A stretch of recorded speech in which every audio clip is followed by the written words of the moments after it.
All right, welcome everyone.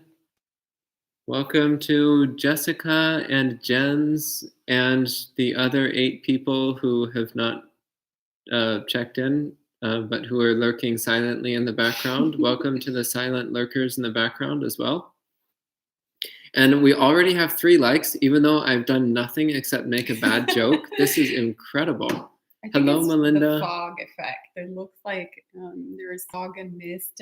Admittedly, that's really cool. I don't know what's causing the fog effect. Hello, anxiety. Hello, Adriana. So as it says at the top, we'll be chanting the Ratana Sutta. Hello, Ki. Hello, Gautam and Bella. Oh, so many friends. This is so lovely. So we'll be starting by chanting the Ratana Sutta. You can find the link up there. And Adriana agrees that the inexplicable fog effect looks cool. Hello, Melvin. Hello, Greeno Beano. That's James. James. Okay. I was wondering. I'm learning everyone's pseudonyms. Yeah. Okay. So, what's Key saying? Anxiety wants to get her other account with their real name. We can also call you Anxiety. That's fine. And I have no idea what that means, but I'm fine with it. Oh, anxiety? Is that anxiety? I don't know. I thought that was your joke. No, that's just what it looks like to me. That looks like how it's pronounced. Hello, Demi.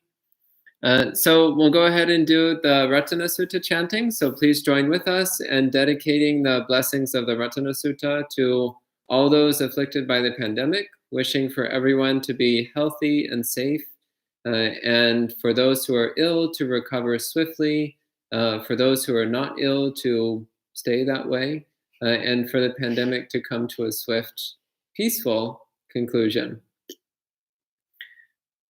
Okay, so joining in. So we'll start by chanting Namo Tassa 3 times and then chanting the Ratana Sutta.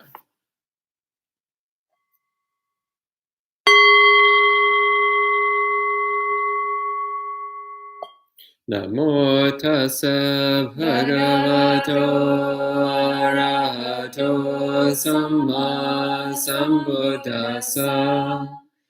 Namo Tassa Bhagavato Arahato Samma Sambuddhassa. Namo Tassa Bhagavato Arahato Samma Sambuddhassa.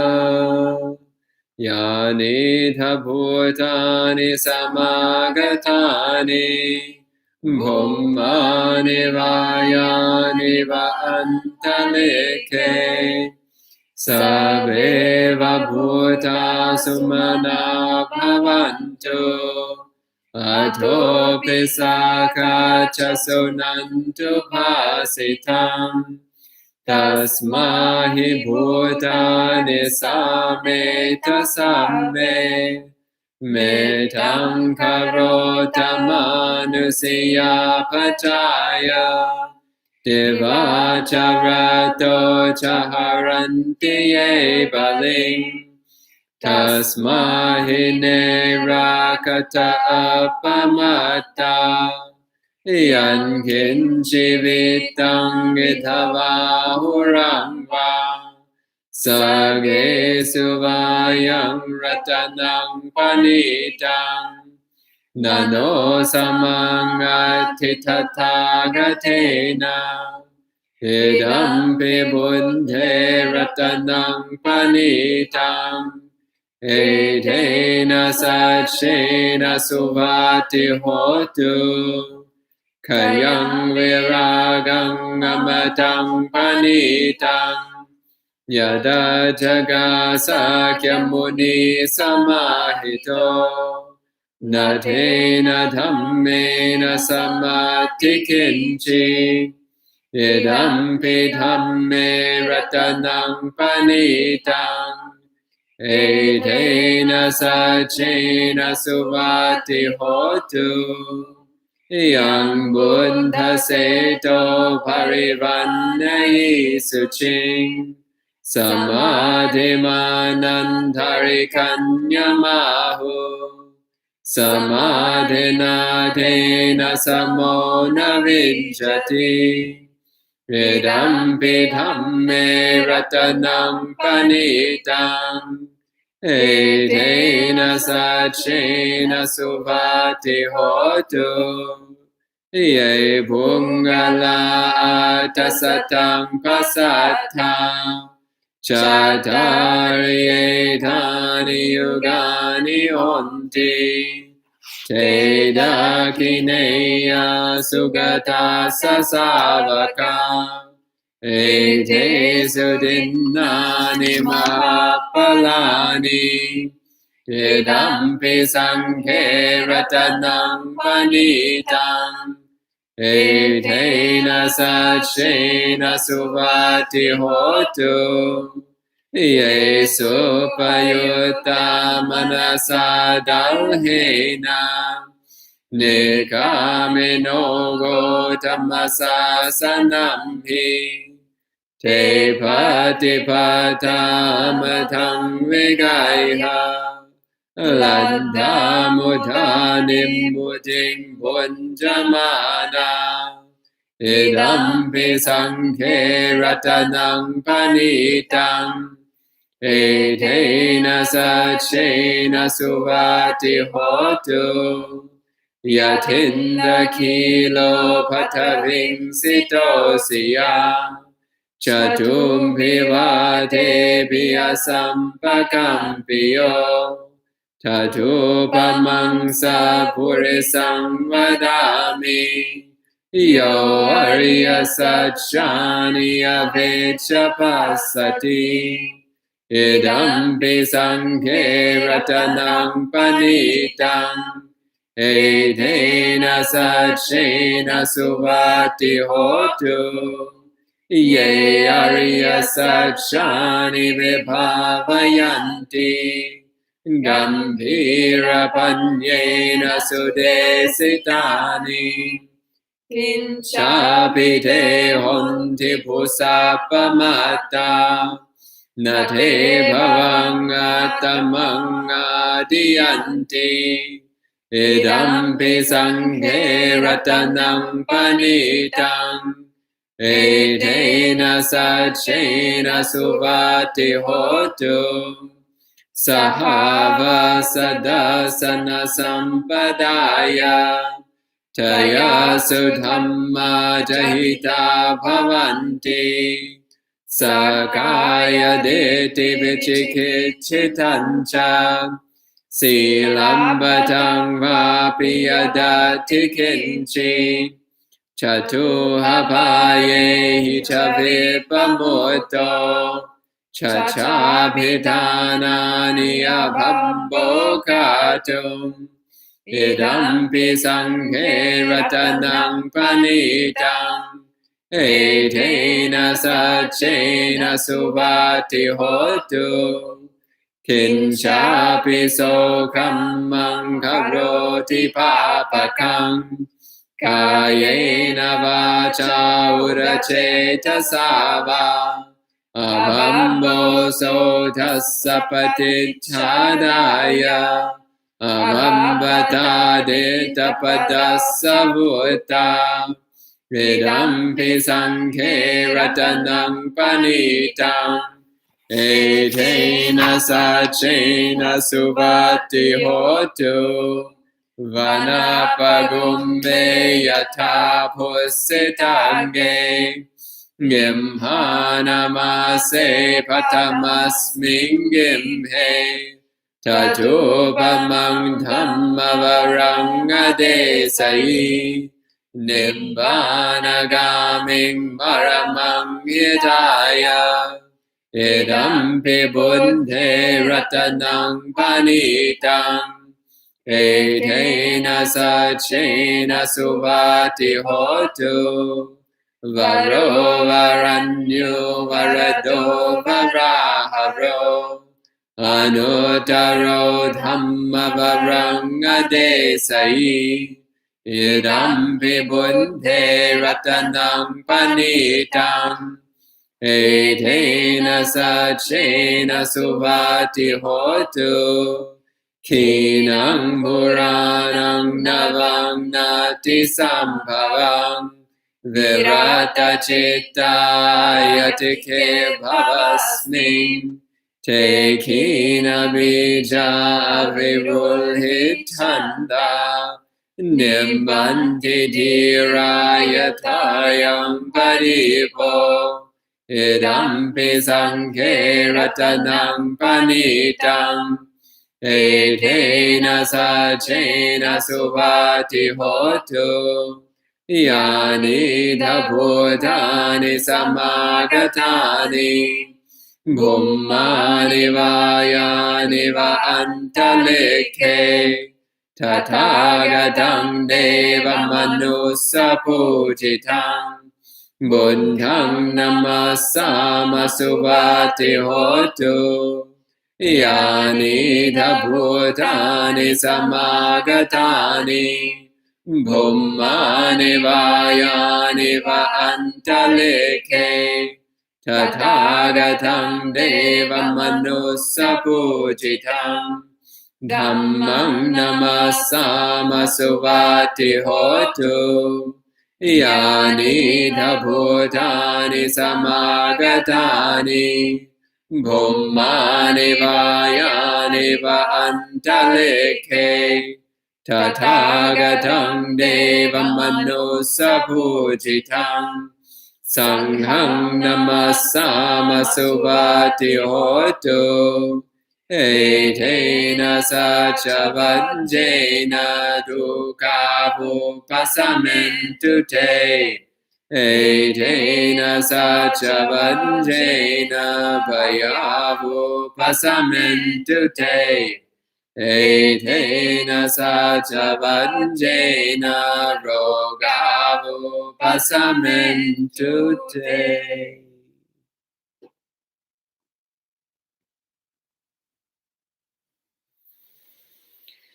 Okay, that was lovely. Thank you for joining in. And hello to a few more friends who've checked in. Hello, Michael, Suzanne, Sally, Michelle, Andre, Rupa. So happy to see all of you joining in. And I see Sally has a lot of questions already, which is great. Yes. So let's see. First off, Melvin asked, Idampi Sanghe Ratanang Panitang Etena Sachena Savati Hotu. What does this mean? So Idampi Sanghe Ratanang Panitang means this is the excellent jewel in the Sangha, the excellent, precious, valuable aspect of the Sangha. So each one of these verses gives either a quality of the Buddha or a quality of the Dhamma or a quality of the Sangha. And it ends with this statement. This also is one of the wonderful, amazing, precious aspects of the Buddha, the Dhamma, or the Sangha. And etena sachena suvati hotu means by this truth may there be well-being. Okay, Sally has 2 questions about deep listening, so it's your turn. Great, you gave the talk, so. Yeah, but it's all just Dhamma. You can answer the questions too. All right. Okay, so let's see. Is it this at the top? Yeah. So, 1, how to not take words that against our opinion personally. I felt bad and hurt from the other's aversion of words or attitude. Would like to overcome using Dhamma method. So, if I understand correctly, if someone is aversive, to not take words. To not take it personally? To not take it personally, like during the deep listening method. Well, I would say, I would actually share a technique that Bhante and I have used to keep it real throughout our years running this organization together. Most of the time it's been peaceful, but sometimes a little bit fiery. So there were times when we had conflicts and there was need for conflict resolution. Otherwise, we wouldn't be here right now during monk chat. There would be only one monk. Or possibly no monks, as Or the case may possibly. be. Correct. So the way we dealt with the situation was by, as Bante explained earlier today, so taking the time to listen to one another, but we also formalized it. So what we did was we took notepads, and whenever the person was talking, instead of, because clearly there was, for example, if he was talking, I had a lot of things to say and I had a lot of like opinions about the subject matter, and a lot of strong emotions would come in my mind. So instead of interrupting him, or instead of, you know, fueling whatever type of aversion I had, but at the same time also um, making sure that when it was my turn, I would address whatever kind of point he had raised. That I would take a notebook and I would jot down. I would take notes of what he was saying, and at the same time, kind of like would write keywords of what I wanted to say, like whatever was arising in the mind. And at the very beginning, of course, on both sides, perhaps our feelings, we were taking very much whatever the other person was saying in a quite personal way. But the more you do this exercise, and the more you have kind of limitations that you can't really like interrupt the person, you can't really, um, you have to listen to what they have to say. Then the sort of heat starts dissipating gradually, and you start understanding more and more the sort of point of view and experience of the other person. Hence, then you stop taking it personally. It's part of the practice. It comes automatically. And then you're like, oh, okay, I see. Well, yeah, of course. If I had that experience, given my background, I would probably act in the same way. So because everything is contextualized, then you start understanding more the person's point of view, and you stop holding on too much on your side of things, and the dialogue is possible. But as with everything, it comes through practice. So we start with deep suffering, and then we start shedding layers of suffering. So also be patient with yourself and with the other person. Okay, and I can take the second one. So this second question says, with empty sky mind, how could we react without judgment? Well, so it's not reacting, not judging at the time that the other person is speaking.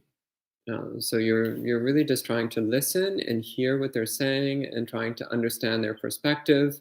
As Ayasoma was saying just now, to really try to understand where they're coming from and why they did what they did and why they said what they said, and coming to understand how, from the other person's perspective, their choices made sense to them at the time.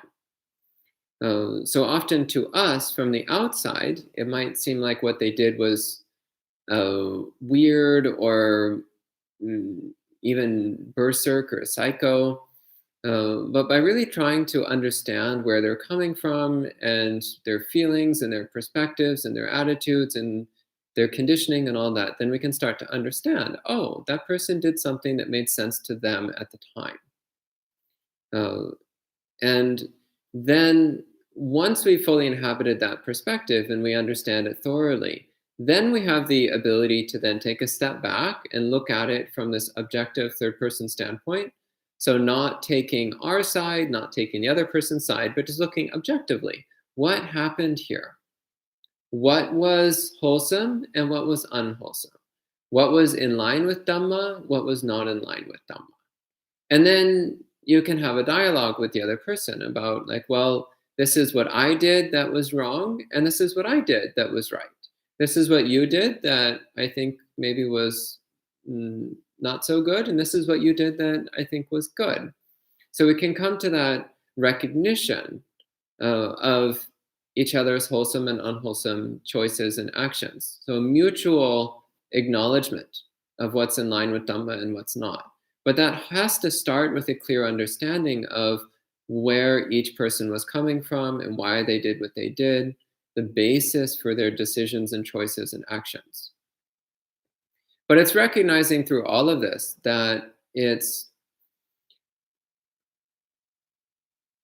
just conditions that come and go and shift and change, and none of those conditions are our ultimate true self, because we don't have one. So that kind of clears that up right off the bat. So it's like, well, I had that perspective, but that's not my ultimate true self. That's just the perspective that happened to be arising in this domain, this body mind domain at that time. And she had that perspective, but that was the temporary condition arising in that body mind domain at that time. So neither perspective is our true self. It's just what made sense to us at the time. And as Ayasoma pointed out, if I had her conditioning, I would act like she does. If she had my conditioning, she would act like I do. So it's recognizing we are not who we think we are, because who we think we are is just a bunch of temporary conditions, any of which could be changed, which then means that our behavior would change, our attitudes would change, our worldview would change. So that helps us recognize our shared experience as being something which is not tied to these details, that the details are not who we are. Therefore, we don't need to take the details personally, because they're not me or mine. They're not you or yours. They're just temporary conditions, which are all subject to change. Okay? You want to take the next one? And Sally also asked, if there is no judge of right from wrong, how could we insist our right views and influence others? Well, perhaps you should ask yourself why you care so much to influence others. So it's not that there is no right and wrong. And so we're not getting to, I think we should more look at there are actions that bring beneficial results and actions that bring not beneficial results. And when we come to, for example, when we encounter the teachings, we start practicing the teachings, we see that they're very beneficial. So there can be also a lot of attachment to sort of the rightness of the teachings. And when we're confronting other people who are not practitioners, we want to kind of bring them towards the right direction. And, it's kind of like the whole, there is an element of wholesomeness there, because obviously it comes also from wanting to share something that has brought so much benefit to us, to our lives.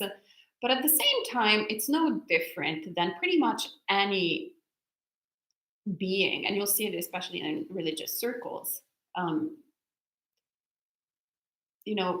Even when you do interfaith sort of meetings, the only interfaith meetings that work is when the people involved are not trying to convince the others about the superiority of their thought. But it's just a kind of horizontal exchange where we're actually appreciating both of the things that we might have in common and the differences that we might have in common. But if I started trying to convert, trying to, shift everyone's perspective and go like, yeah, only the Buddhist teachings are right. Stop listening to the Pope. Stop listening to whatever, Mohammed. Stop listening to whoever you're listening to. big recipe for disaster. And they would have the same approach with me. Jesus saves, only Jesus' teachings are the best. And no, actually, you didn't understand anything. Muhammad is the true prophet, etc. So that's, we're all convinced that whatever we're thinking and we're practicing is only this is true, everything else is wrong. It's also a great quote in the suttas that I that I quite enjoy, and I'm always amused at whenever I read it, because actually even within monastic circles you'll see that even without even having to go between Mahayana and Theravada, even between Theravada, or even between like different segments of the same country, like of the same sort of flavor of Buddhism. There's like, no, we practice better. No, we practice better. No, you guys are too tight. No, we actually understand the teachings better, etc. Only this is true. Everything else is wrong. Only this is true. Everything else is wrong. So it's been going on like that since beginningless time. So I think the question as practitioners is more, why do we care so much to convince the whole rest of the world to practice the way we do or to think the way we do? Why don't we actually invest all that energy in practicing the teachings and leading by example? And that's the only way through which you can actually, if not convince, at least make an impact on others, if that's what you want to do, if you have a wholesome intention to make an impact in the way of being of benefit for yourself and others. So in that way, the only way that you can do it is actually by practicing kindness, by practicing compassion, by practicing mindfulness, by practicing the entire Noble Eightfold Path, like really taking the time to cultivate the teachings, rather than getting into debates and becoming this master of oratory to prove everyone else wrong and, learn a lot of different quotes and act all smart. There's enough of that. I don't think we need more smart people with smart ideas. We just need more practitioners. We need more people who act in a kind and loving way for the benefit of all beings. We would be in a much better place right now during this pandemic. Then Jim asks, I practice the Brahma Viharas and use Majjhima Nikaya 52 to develop wisdom by perception of impermanence. Any detailed instruction on doing that is appreciated. Well, you won't find a whole lot of detail in the suttas.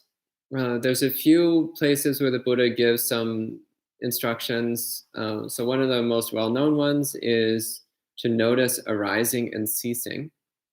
So to notice that the sensation of loving kindness is constantly changing, it's constantly arising and ceasing. Noticing that it's a little bit different moment by moment, sometimes dramatically different. Noticing that it's conditional. It's something which is present when certain conditions are there and absent when those conditions are not there.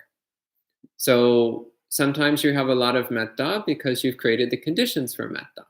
Sometimes you have little or none because you haven't cultivated those conditions. So noticing that it's conditional, that's also an aspect of impermanence. The Buddha also talks about seeing all sankharas as being alien, hollow, disintegrating, other than yourself, as unsatisfying, unpleasant, as a disease, which is particularly easy to relate to these days. But that's a little more advanced of a practice. The straightforward one is just to notice that they're constantly changing, arising and ceasing, and conditional. Okay?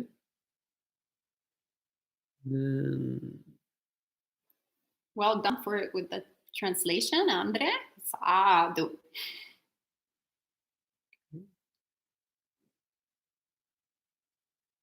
So Gabriella asks, on the theme of the Brahma Viharas as well, I have heard and read that there are several hundred ways to practice metta. How do you usually practice it personally? So I'll respond on how I like to practice it, which actually it's kind of interesting because I was practicing it in a different way until Bhante Sujato came here last November, and his focus was very much on self-love. So starting from ourselves instead of starting with someone that we care about. And at the very beginning, when he said that, I was like, okay, weird. Then now I start telling myself to be happy and peaceful and like whatever. That sounds a little bit self-centered. And also, I have no problem with self-love. Like I'm not an adolescent anymore. Been there, done that.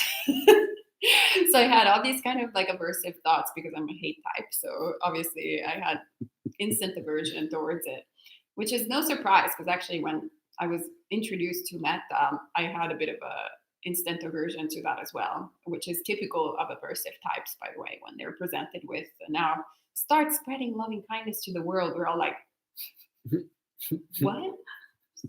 What is this? I thought like we were going to do like meditation practice, like something serious.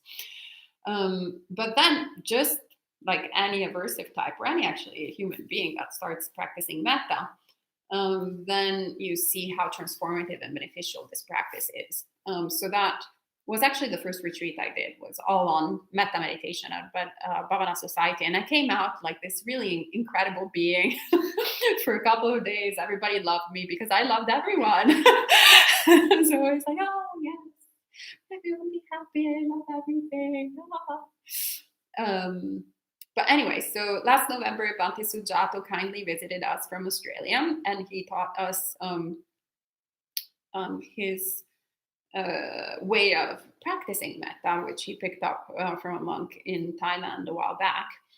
And so it was starting from ourselves. So really basically showering ourselves with metta.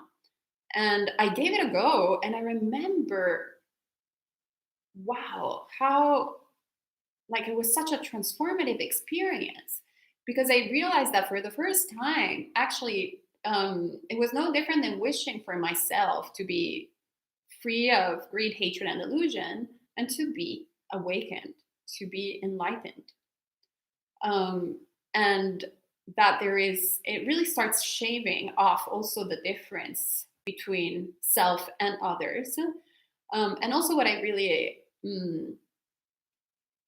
I just really appreciated how just by kind of sending myself metta, then it was even easier to actually send it to others.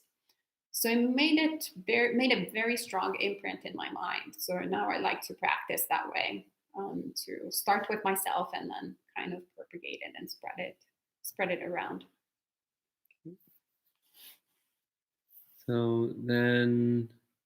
And you have to say how you practice metta. No, I don't. So then Gabriella says, what are wholesome ways to reduce resentment for people who have unintentionally harmed you?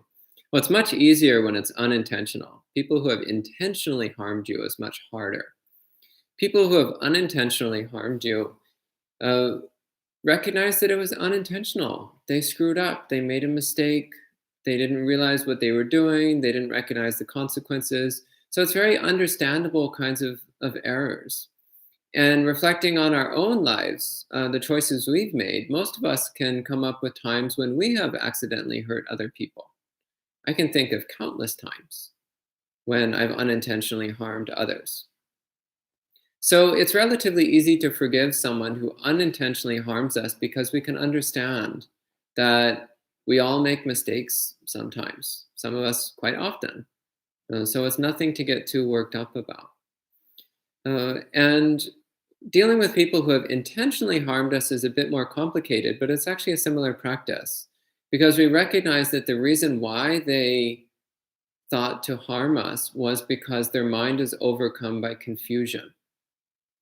The mind was overcome by delusion, by a misunderstanding of karma, a misunderstanding of how the universe operates, a misunderstanding of what's right and what's wrong. And again, reflecting on our own conduct, we can find times when we've done the same things. when we've been confused and we made choices to harm others without realizing that that was a wrong choice, or even knowing it was a wrong choice and doing it anyway. Like we're so mixed up sometimes that even though we know something's the wrong choice, sometimes we do it anyway. So since we can see within ourselves those same tendencies, and we understand them and we recognize them within ourselves, then we can understand them within other people as well. And recognize, oh, this poor person, they're going through the same struggle that I've been through. And it was painful for me, which means it's painful for them. And I got bad consequences, and they're going to get bad consequences too. How sad. May they develop wisdom to know right and wrong. May they develop self-restraint to hold themselves back from bad choices. May they set their minds on purification. Then your resentment will fade away. Okay? Okay, your turn. And Suzanne asks, so are we doing one-on-one? I guess so. Okay. Seems fair. Suzanne says, does the mind always have a state? When I am meditating, yes, it happens. I've seen it. It's true. I've seen it too. Yeah. I cannot always determine what my state of mind is. Is it sometimes simply stateless? How can you reveal the mind to yourself when it seems hidden? Like no one is home. I think you're overthinking it a little bit too much. This would be my personal instinct, just reading this. So what I want to do is in meditation, or at least this is my grasp of the teachings, is in the seen, let there only be the seen. In the heard, let there only be the heard. In the smelled, let there only be the smelled. So in the same way, whatever you're seeing, you're experiencing your mind to be like, just be that, just go look at it. If you want to define it as the stateless mind, then just really look, what does the stateless mind feel like? So have the courage to accept it for what it is and not want it to be different. You just see what it feels like tangibly. And you just look at it, and it's okay. And it's impermanent, like everything else. And sometimes there's too many people home, and there's a big party, and then sometimes there's no one home. That's great. Okay. No big deal. Perfect. Way to see impermanence. And also how you have no domain, no control over the mind to begin with. So it can't be you. It can't be who you are. It cannot be yourself. So all you have to do is just acknowledge it for what it is. Direct contemplation of what you have in front, without any blah. Oh, but why is there no one home? There should be like so many people. And then when there's so many people, oh, there's so many people. Why can't they all leave? So there's no one home. So we always want something different. But what we want to do is just see it for what it is. Those are my thoughts. I don't know if that was right. And I think Jen our resident had some.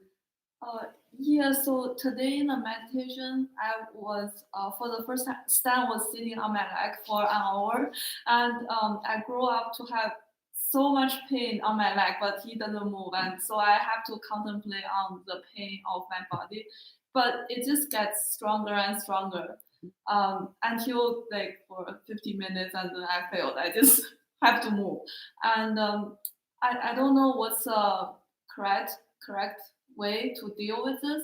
And also I feel the same way with the current pandemic. Like I want to look away from it, but if I'm forced to see it, it's always there, and it just makes me painful, and it just doesn't go away. Well, with physical pain, the easiest thing to do, well, easy is not maybe the right word. The most straightforward way to deal with it is just to focus your attention on feeling it, with a mind of curiosity and acceptance. So just accepting, this is what it feels like, and I want to feel it completely. I want to know it. I want to understand what this sensation is. So if you do that, just focusing entirely on feeling the pain, just with curiosity and completely accepting that it might stay forever. If you do that, then it will stop bothering you. The sensation may not go away, but it will no longer bother you. But this takes courage. You have to be willing to look directly at the pain and feel it completely without any resistance. I think I try to do it for 15 minutes, and there's one sound of me keeps saying, "I just should move my leg." It's beneficial. It's beneficial to myself. That side of you, which keeps saying just move, is why it kept hurting. If you were 100% focused just on feeling the pain with curiosity and tolerance, it wouldn't hurt. But because you were maybe only 90% doing that and 10% wanting to make the pain go away, that's why it didn't go away. You have to do this wholeheartedly, single-mindedly. Then no problem. But this takes a lot of practice. It's no big deal if you didn't get it right away. If you want the shortcut, then every day for the next 2 weeks, do a 3 or 4 hour period of straight sitting meditation. And within a couple weeks, you will understand what pain is, and it will never bother you again for the rest of your life. But once again, this is the very straightforward and not particularly pleasant way of handling these things. And actually, the emotional pain of all the suffering from the pandemic, it's actually the same method. You have to be willing to feel the pain completely without turning away. Yeah. The other thing you'll notice, though, is that as you watch with that mind of curiosity, you'll notice that it's constantly changing. The sensations are constantly changing. Sometimes it's painful, sometimes it's not. Sometimes it's intense, sometimes it's mild. Sometimes it feels one way, sometimes it feels a completely different way. Sometimes it's not there at all.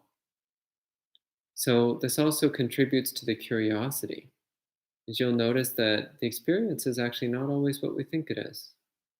In fact, it's never quite what we think it is.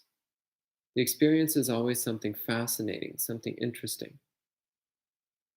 And if we stay with it, with this mind of curiosity, of acceptance, then there's no problem. Okay? Yeah. And then you can always look at May, who is such an inspiring meditator who can sit just like the Buddha, like statue here, for hours nonstop. Beautiful, perfect position. Always very inspiring. Yeah. And I see there is something directed to me that Andre says, "Hello, I shared with my wife about your comments about the hierarchy of monks and nuns. And she happens to share your viewpoint and enjoyed hearing your experience with it. She mentioned that the Lord Buddha surely has a valid reason for creating the hierarchy in such a way, and she would accept the reasoning behind it, whatever it may be. But she still happens to share your viewpoint." So I would just say, add to that, thank you for sharing that, Andre. And hello to your wife. Hello, Andre's wife. I would say an interesting question is to ask yourself is, did the Buddha actually really set it up that way? So we tend to, actually, I think it's tomorrow that we're studying the Kalama Sutta, or the day after. I don't know. But it's great sutta, so you should be logging for sutta study with Bhante Sudazo whenever the Kalama Sutta is. And it gives us a great tools to actually practice within our lives and really start understanding and questioning what we think is true, what we think is false, where we get our belief systems from. And when, like for example, in Tibetan Buddhism, not in Theravada Buddhism in terms of the scripture, but in Tibetan Buddhism in terms of the scripture, for example, they have a lot of homophobic things that appear here and there, which actually at a certain point were also shared by a monastic at Buddhist Insights during their retreat. That shocked me quite a lot. So this was a harmful thing that was never said by the Buddha. The Buddha could not care less about who we had sex with, to be quite frank. But in the past 2,500 years ago, there have been many unenlightened beings, including myself, who have practiced and had a lot of different views. So some monastics, in their path towards awakening, held certain views that they picked up in their society and introduced them in texts, together with a lot of beautiful, incredible teachings in accordance to the Dhamma. But these harmful views have harmed so many people for so many centuries. So we luckily do not have that within the texts of Theravada Buddhism. But unfortunately, in Theravada monasteries, you will find homophobic views. So it's always questioning, what do we believe? Is it because a monk is telling me that? Female monk, male monk? Because I read it in a book? Because society tells me so? Because I want to believe that? So lots of different questions to ask. So don't believe me, but also don't believe yourself. And really study the Dharma and see what is in accordance to Dhamma and what is not in accordance to Dhamma. And then you'll find some conflict in a few things, especially when it comes to matters of this kind, where there is discrimination of a group of people. So the Buddha, there is material like this of suttas of where the Buddha talks about the complete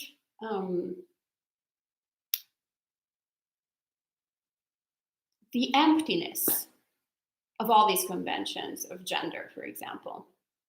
And then there's a bit of material like this, where it seems like gender has such a strong sort of component and relevance.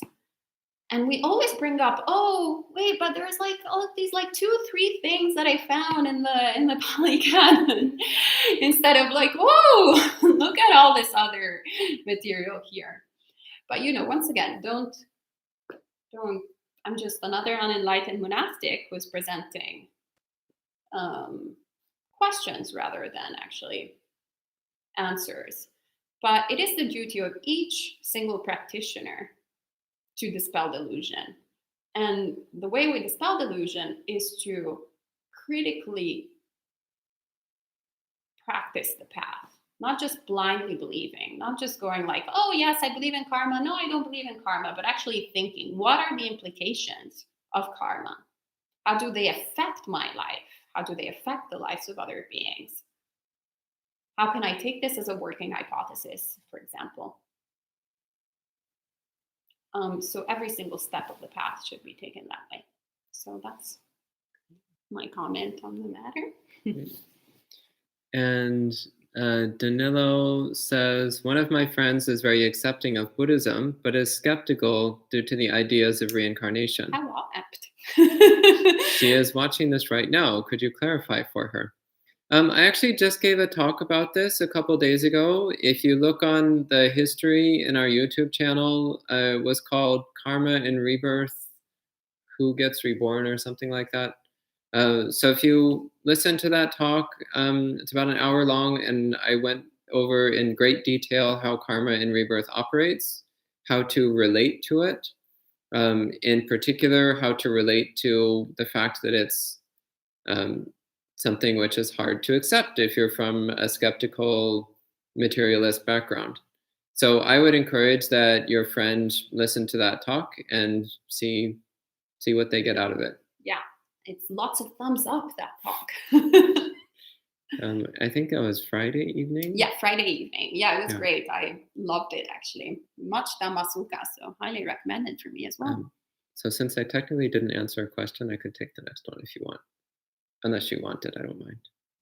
No, we can go ahead. Okay, so Elaine says, is it possible to overcome or get rid of at least one well-developed bad habit in this life? Or are some so deep it will take lifetimes? Well, you can definitely get rid of at least one, hopefully many. Theoretically, you could get rid of all of your well-developed bad habits. Is there anything which definitely must take lifetimes? Not necessarily, because one thing you have to keep in mind is you don't know how many lifetimes you've been at this already. So there's a traditional belief, and I haven't actually found this anywhere in the suttas, so take it with a grain of salt. There's a traditional belief that it takes 3 eons minimum to become a Buddha. Well, that's all well and good. The question is, how many eons have we been practicing already? Maybe we've been practicing for 2.99 eons, so we're almost there. Or maybe we've been practicing for 0.001 eons, in which case there's ways to go. But either way, it doesn't make any difference. As long as we're going in the right direction, we'll get there eventually. Also, don't get too hung up on lifetimes. That was another point that I was trying to make on Friday night. We get way too hung up on the ideas of birth and death, but it's really beside the point. The point is, where are you going right now? Are you going in the right direction right now? Then good. Keep it up. That's it. All right, and the next question is from Gabriella.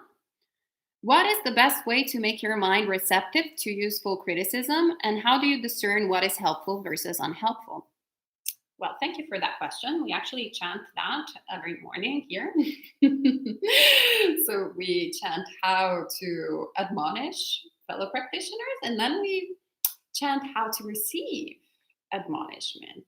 So how to give admonishment, there's like 5 instructions, and how to receive admonishment is like a really long list, which is actually quite amusing. I wish I had the text. Well, here. actually, we can go over that sutta one of these days. We can do the sutta study of the day. Anumana that would be Sutta, Chodaka Sutta. We can do those 2 suttas. Yeah. I'll put them on the list. Anyway, it's a long list of things to do, which when I first read it, I started laughing because it goes like, when criticized, I will not criticize the criticizer. Whoops, done, guilty. When criticized, I will not change conversation and speak about unrelated things. Whoops. When criticized, I would not get angry or malicious. Whoopsie. Guilty of that. What else does it say? When criticized, I will not insult the criticizer. Whoops, whoops. Woo, woo, woo, woo. So it's kind of interesting because the Buddha, instead of actually telling us what to do, he tells us what not to do. So a lot of the times you'll see that he speaks in that way. So he speaks in terms of abstaining from something in order to then create the room for accepting things.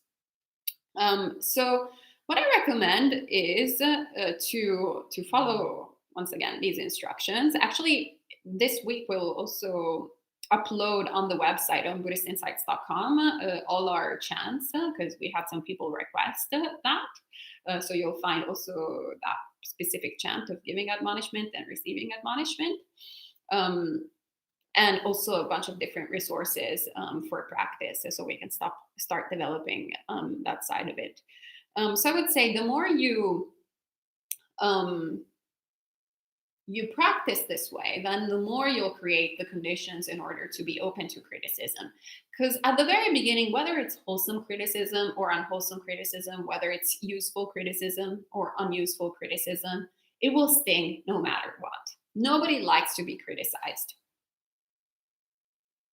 So I would say that we have to acknowledge first that it's not unique to us. It's not unique to me. It's not unique to Bante. It's not unique to Jen. It's not unique to May. It's not unique to Aya Suchita. It's not unique to you, Gabriella.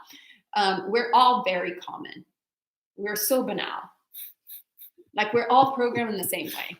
So even if it's like, oh, you didn't wash the dishes properly, like it's something completely neutral, we'll go like, wait, they have to point out that I didn't clean the dishes properly. Like it's just something that will itch. will get such an itch whenever someone points out something really banal, like as if we care about the dishes or we care about, them being in one way or the other. Sometimes it's useful because you're like, oh, actually, thank you. I didn't pay attention that much. Thanks for pointing it out. So there's a part of us that kind of knows whether it's useful or not, but it still itches. So taking that into consideration and accepting it and becoming, kind of, okay, well, this bothers me. And the more you embrace it, the more it loses momentum. And then taking it as a working hypothesis. So there is greed, hatred, and delusion. So, surprise, surprise, all of us have this idea of ourselves that is a little bit different from the idea that other people around us have of ourselves. So, the useful thing when one lives in community is actually having so many different people who are committed to the path, who have an understanding of the path, and have to deal with you on a regular basis to have a kind of sense of what you're doing that is against the path. So actually actively cultivating, first of all, the aspiration for people to come and tell you like what you're doing wrong. And then you'll understand if they're right or wrong in their advice by taking it as a working hypothesis. Like no different than when you study the Buddhist teachings. You're like, okay, I don't think I'm an angry person and I don't think I overreact, but it's been presented to me a few times. They've told me to practice a bunch of loving kindness in order to overcome it and perhaps to restrain my speech. How about I try this out and I start looking at it and watching it.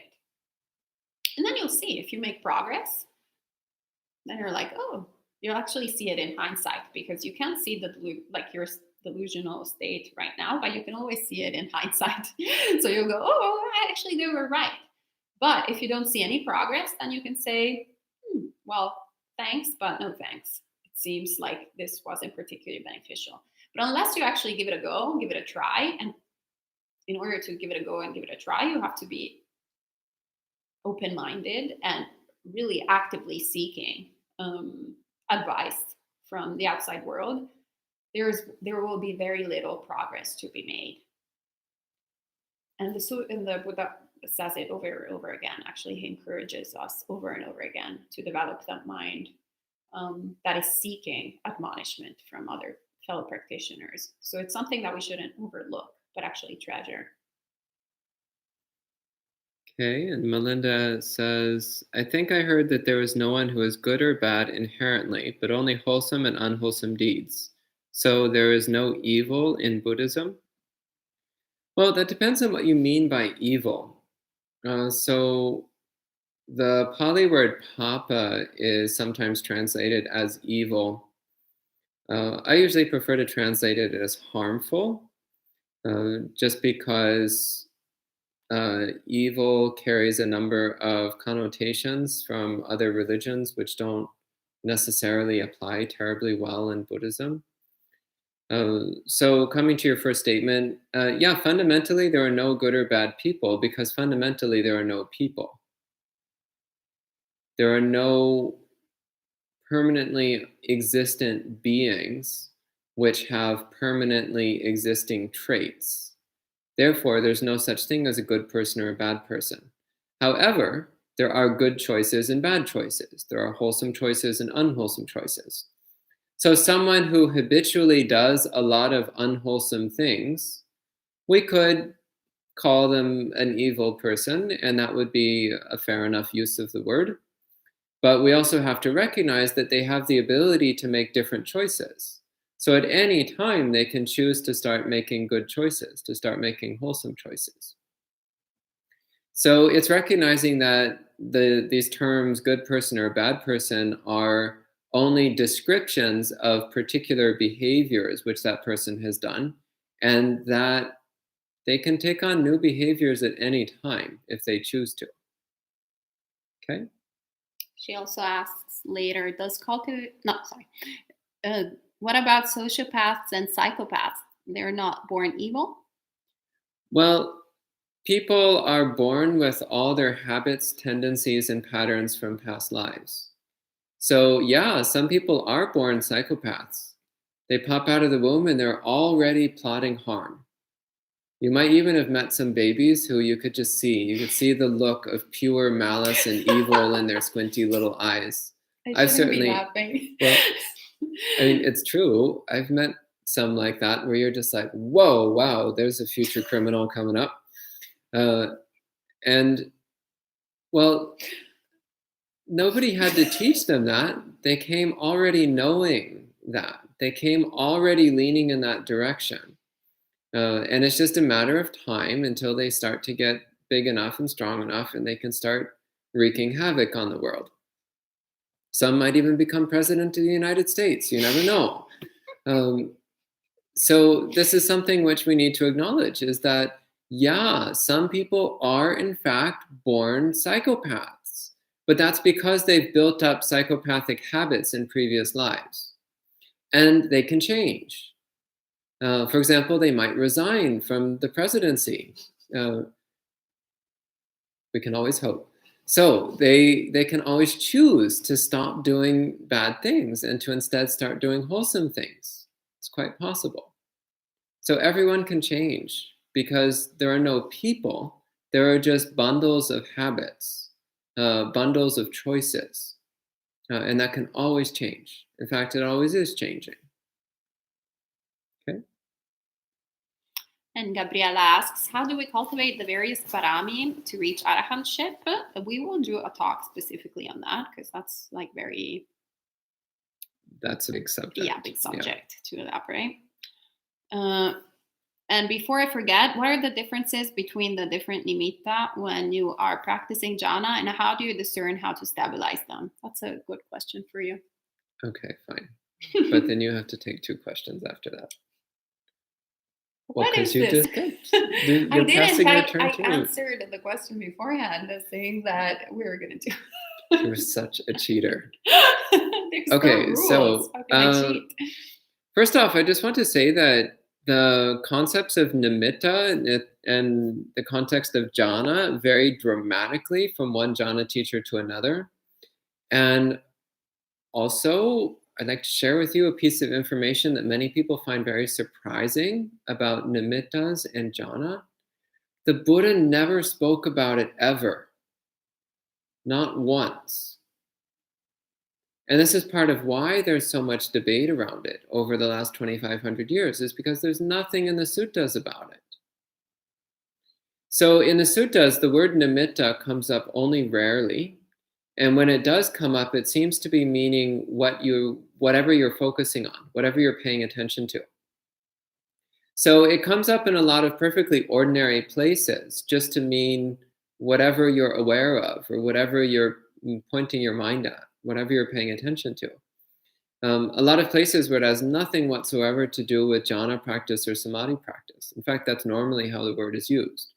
It's used just to mean object of attention in a very ordinary way. Like right now, my object of attention is the tripod.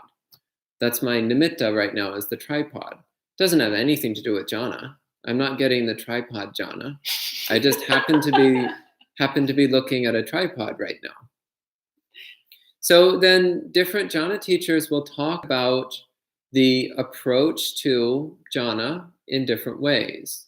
Some talk about it in terms of what they call a nimitta, which they usually define as being a very strong, very attractive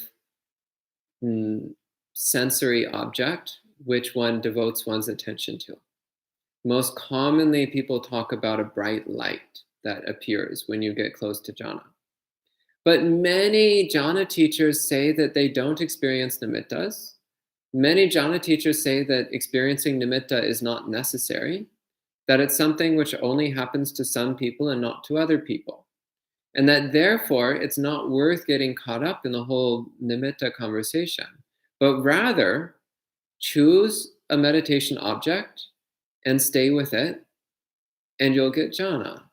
And there may or may not be nimittas involved, and it doesn't matter whether there is or not.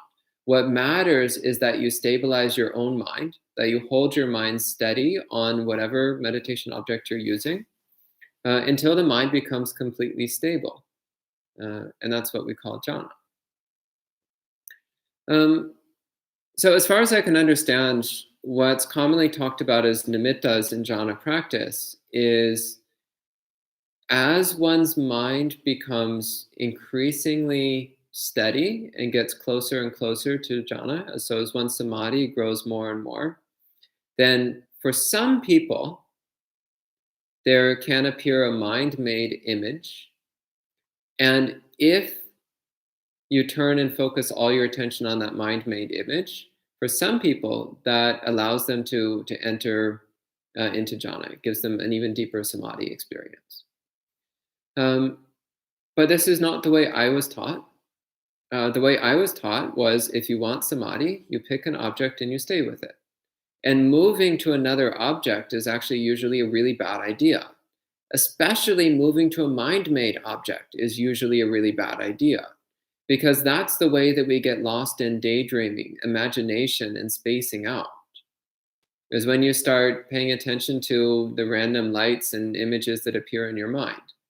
If you turn your attention towards those lights and images, you've lost your meditation object, and you're also losing touch with reality. That's not jhana. It's just a tremendous waste of time. And I know people who have wasted incredible amounts of time chasing after lights in their mind, thinking that was nimitta and that they were on the verge of samadhi. But all they were doing is just wasting time. So really watch out for that. Again, the way I was taught and the way that I practice, you pick your object and you stay with it. You don't move the mind to other things, because if you move the mind to other things, your samadhi weakens. And you definitely don't move your attention to lights and images appearing in your mind, because that way lies tremendous waste of time. At best, a waste of time. At worst, you'll actually weaken your mindfulness and wind up even farther away from true samadhi as when you started. So my advice is don't worry about what nimitta is.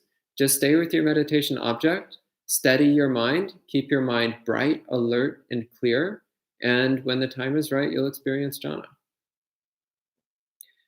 I should also clarify, by the way, it's very difficult to get jhana outside of meditation retreat. And even if the retreat is short, like less than a couple of weeks, it's very difficult to get jhana. Possible, but really difficult. You need a nice, long, quiet retreat where you just keep focusing on the same meditation object, preferably something physical, over and over again, until eventually your mind sticks there and doesn't move. Then you'll experience jhana. Okay? Thank you, Bhante. And there are some questions on the Bojjhangas that actually Bhante will be talking about tomorrow. That's a talk for tomorrow evening, so I think you can address them tomorrow. The Bojjhangas? I think so. Yeah, isn't that? I thought it was part of the Sabhasava Sutta. No, I think it's the talk tomorrow evening, not Sutta. Okay, I think. Maybe I'm wrong. Yeah. If I'm wrong, see. These days, as Ayasoma mentioned, we're basically running an online PhD course in Buddhist studies, so we'll definitely get to the Bojjhangas sooner or later. Very intensive. Everybody's happy about metta meditation with Bhante Sujato. Oh, so great. Jip says Bhante Sujato's metta practice totally blew me away. It's one of my main practices now, and it's even better on retreat. Oh, great. I'm so happy to hear it, and good to see you, Jim. Hope you're well. And Jen says, sometimes when I do metta meditation, I weep and cry. Sometimes I don't do it because I don't like this feeling. Is there any tips or advice that you have so I can overcome this? So it seems like you're not actually doing metta. So metta is shouldn't have those effects. So if we have that effect, it's because you're actually either picking the wrong sort of subject. So that's why it's, if you're picking a particular person to evoke the feeling of metta, to generate metta, it's usually recommended to pick someone for whom you have unconditional love, but also know there's nothing really weird happening at that time.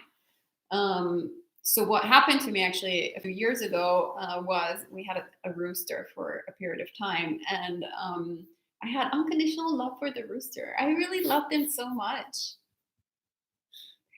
And so I would just close my eyes and like think about Suki, and I was just like, oh, may he be happy, may he be healthy, may he be safe. And this metta would arise, and I would keep it like strong, and it would imbue my mind, and I would be able to like really have this incredible, bright, loving metta, generate this bright, loving metta. And then it was killed by a raccoon. And exactly what you described happened. I would just go like, may the trees be happy.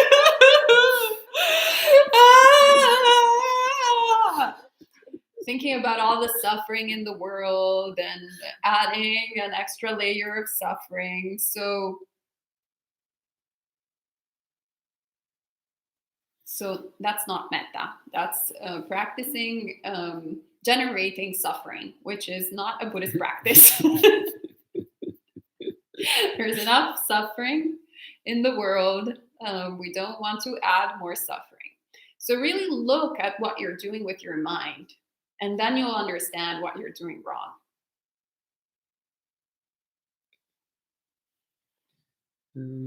And Jens is asking to study Majjhima Nikaya 58. Yeah, I'll put it on the list. Did I miss something? No, I didn't. Okay. Gabriella asks, what are the best ways to cultivate the conditions that lead to access concentration? Yeah, I already spoke about that. Pick a meditation object, put your mind on it, keep it there. Okay, easy. And James asks, flip side to Gabriella's earlier question, how do we reduce resentment for people who intentionally harm you? I use the Brahmaviharas, but are there any other practices? So reduce resentment for people who intentionally harm you. Well, what I normally do is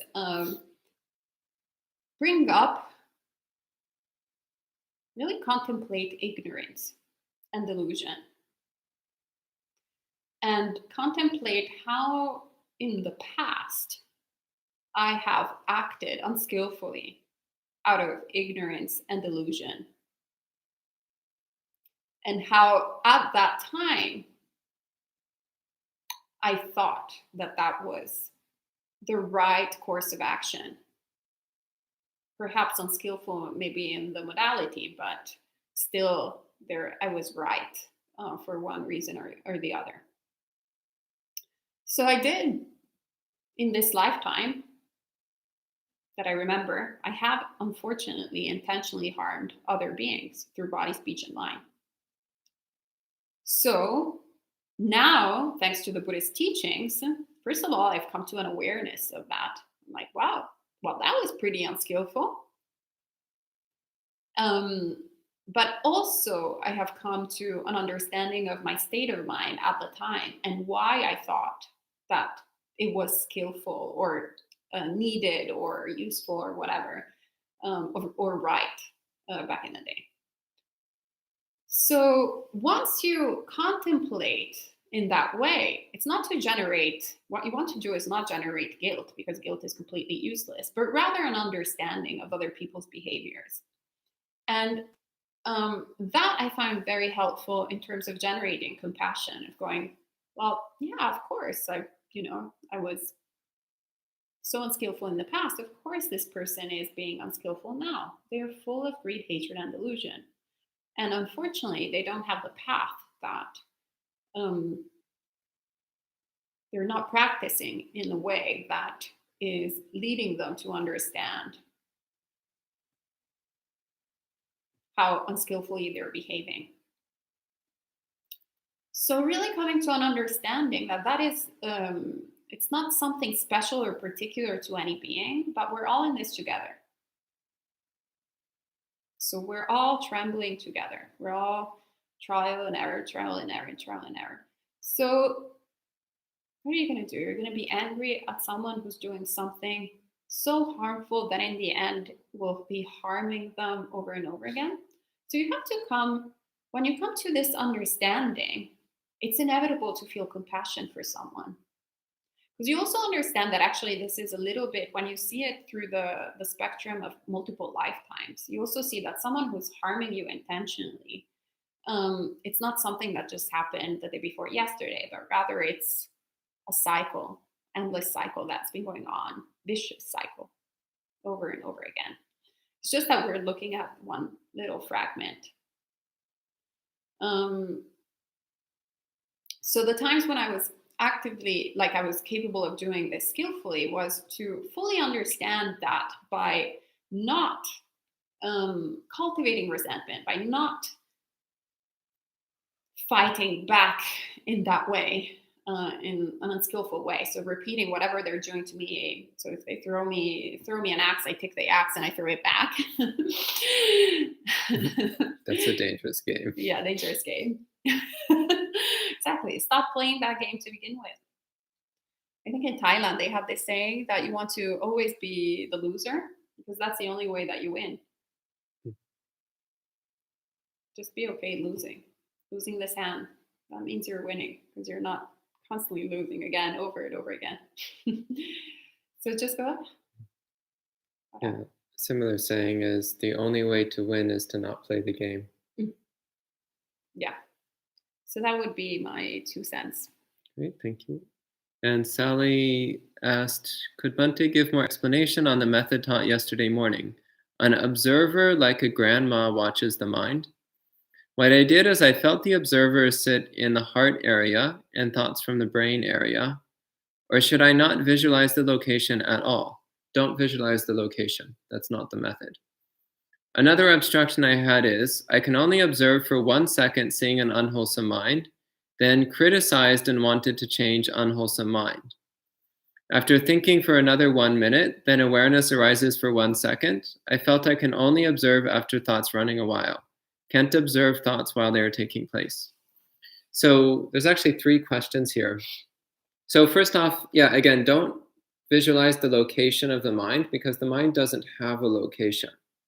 So you're just observing what's going on. So if it helps you to pretend that you're observing from your heart area, you can do that in the beginning, but eventually you'll realize that the mind is not in the heart area either. The mind is not anywhere. So we're just observing whatever's going on, whatever's within the field of awareness. Also, thoughts are not necessarily in the brain area. That's again just a concept that we have. It's not the reality. Thoughts are not anywhere in the physical world, actually. They're mental objects. They're not physical objects. As for an unwholesome mind state appears, and then within 1 second, you start criticizing it and wanting to change it, well, try instead just letting it fade away. If we don't fuel it, then it will fade on its own. You just watch as things arise and cease, but you don't get involved in them. So it also means not criticizing and not wanting to force something to go away. You just watch as it floats through the mind. Again, it's like clouds floating through an empty sky. The sky isn't bothered, and the sky is not affected, and the cloud passes through. And you say that you think for a minute and then awareness arises for 1 second.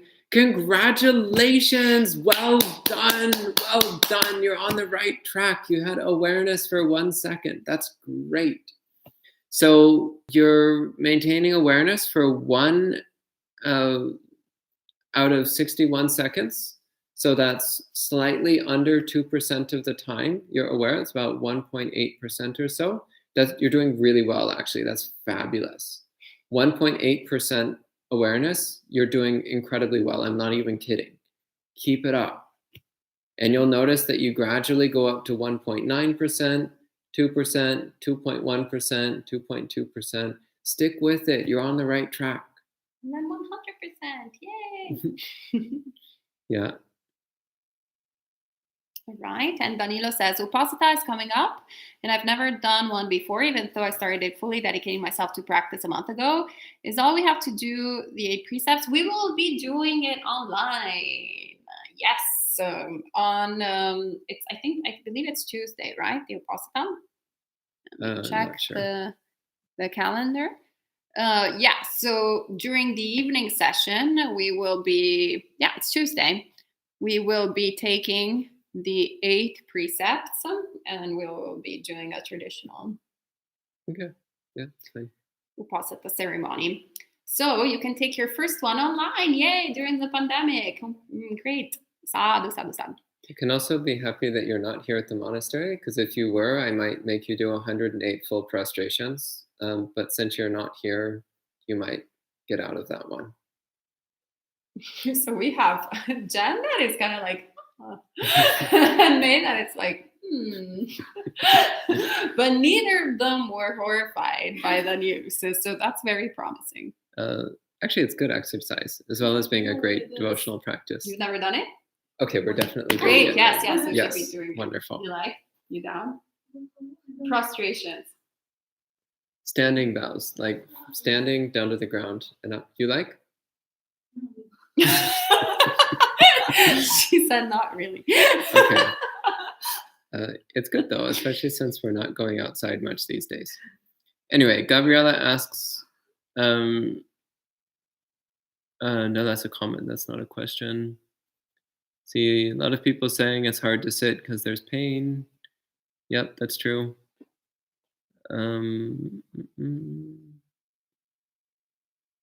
Bunch of people talking about posture. Here's another question. Gabriella says, speaking of relinquishing of views, how do you overcome views of pointless self-doubt so as to get back to meditation? How do we determine progress? It's actually 2 different questions. So letting go of thoughts of pointless self-doubt, well, just stop. I'm not kidding. Just stop. And you'll notice that there's this little gap of peacefulness in the mind. And you're just like, oh, that was easy. Okay. If you find that hard, then just start drowning out your mind with repeated words. I use the word focus for this, but you can use other words or short phrases. Just focus, focus, focus, focus, focus, focus, focus, focus, focus, focus, focus. And you'll start to notice that there's these little pauses, these little empty, peaceful pauses between the words. Focus. Focus. And you're like, oh, in those little silent, peaceful pauses, there's no self-doubt. There's just peace. So that's a technique you can use. It's a pretty heavy-handed method. It's kind of like the sledgehammer approach to training your mind, but sometimes that's what you need. Sometimes you need a sledgehammer. Sometimes the delicate, subtle stuff just doesn't do it. And you just need to just whack your mind with a big hammer, metaphorically speaking. Okay. As for how do we determine progress? You determine progress mostly over the period of years, first of all. And second, you determine it by the reduction of unwholesome habits and the increasing strength of wholesome mind states. That's how you determine it. But yeah, generally speaking, you notice progress on the scale of years. Like after practicing for 1, 2, 3 years, you'll notice that you're a lot happier and a lot more peaceful and a lot nicer, a lot more aware. But if you try to track it on a day-by-day basis, then you'll be like, today my mind is pretty much as bad as it was yesterday. Tomorrow, still not that great. Next day, yeah, still not that great. You can only notice short-term improvements during very intensive retreats. Otherwise, you have to measure in the scale of years. Okay, your turn.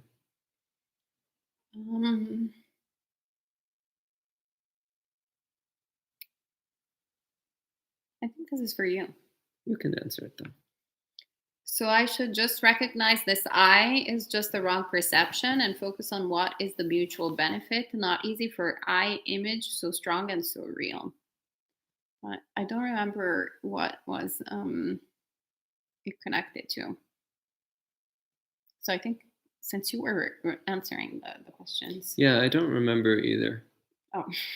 And we only have 5 minutes left, so I think we should Okay, keep so you moving have on. hello Bhante, can you say something about the fine material realm? And formlessness and meditation in relation to the 5 khandhas. Well, first off, hello, Gark Donald. I don't think I've seen you on before, so welcome. So the fine material realm, that's the Rupa Loka. That refers to the realms which are connected with the jhanas.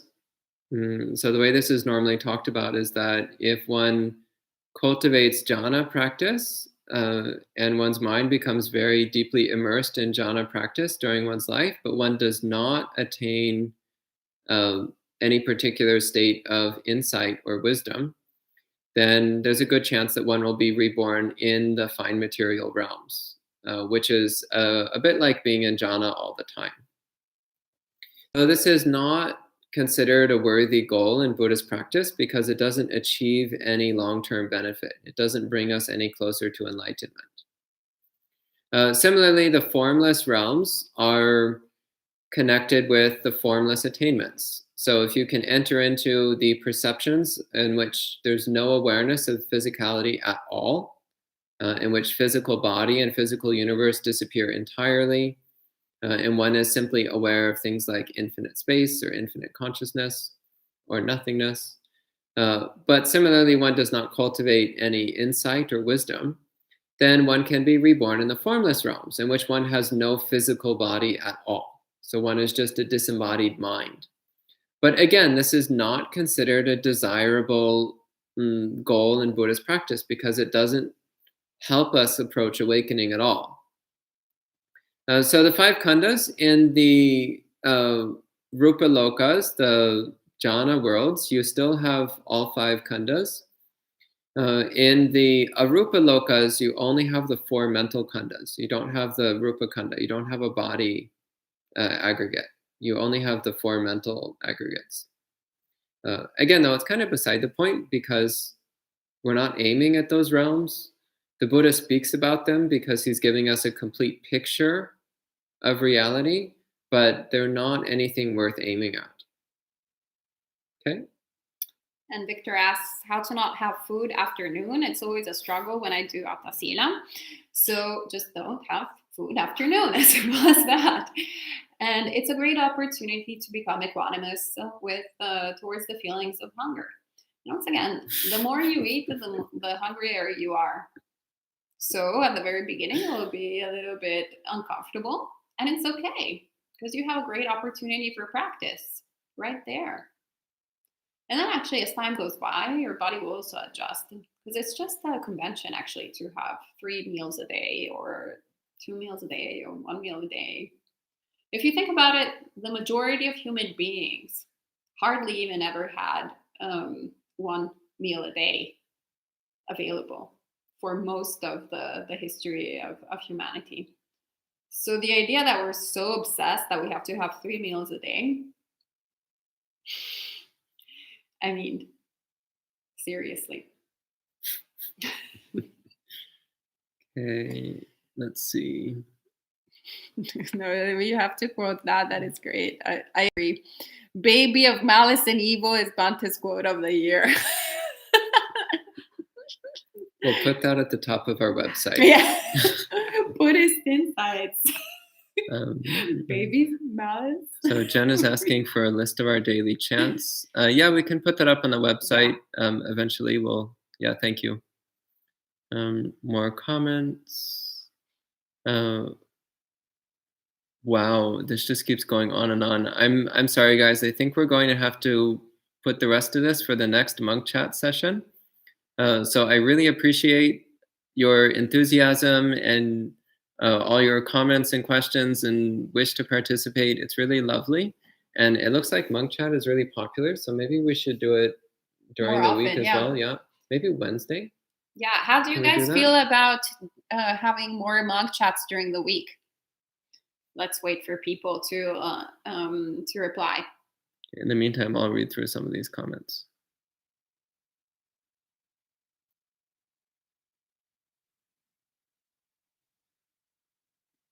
When does the daycare open? Wait, there's like a lot of Wait, conversations. wait. You mean the daycare for the babies of malice and evil? Let's just say I'm not going to run that daycare.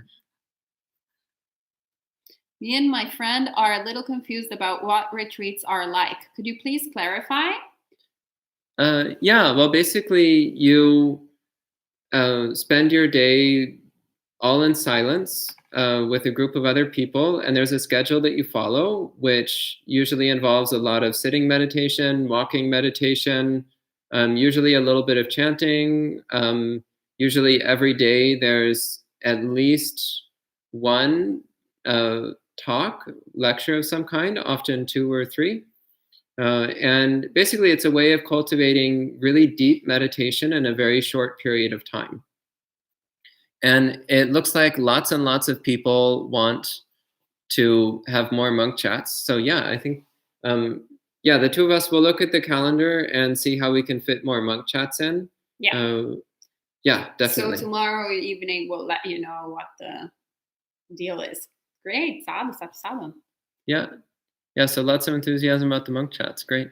Yeah, so I think we will. Oh, and someone's asking, when is the USA monastery map coming out? This week? Actually, yeah, I mean, it's actually done. We just hadn't put it up yet because, I mean, Because you samsara. can't. Yeah, I mean, you actually but- can't go to any of these monasteries right now anyway. Yeah. So it's kind of futile. But yeah, we'll put it up. Don't worry. But this it's week on the I list. think it's coming up because then you can plan. Now that you have so much time, you can plan to go out to all the different monasteries once the pandemic is over.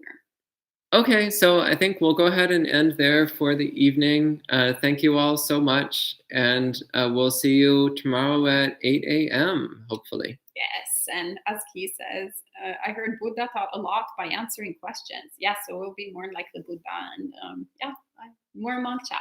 Yep. All right, sadhu, sadhu, sadhu. Have a great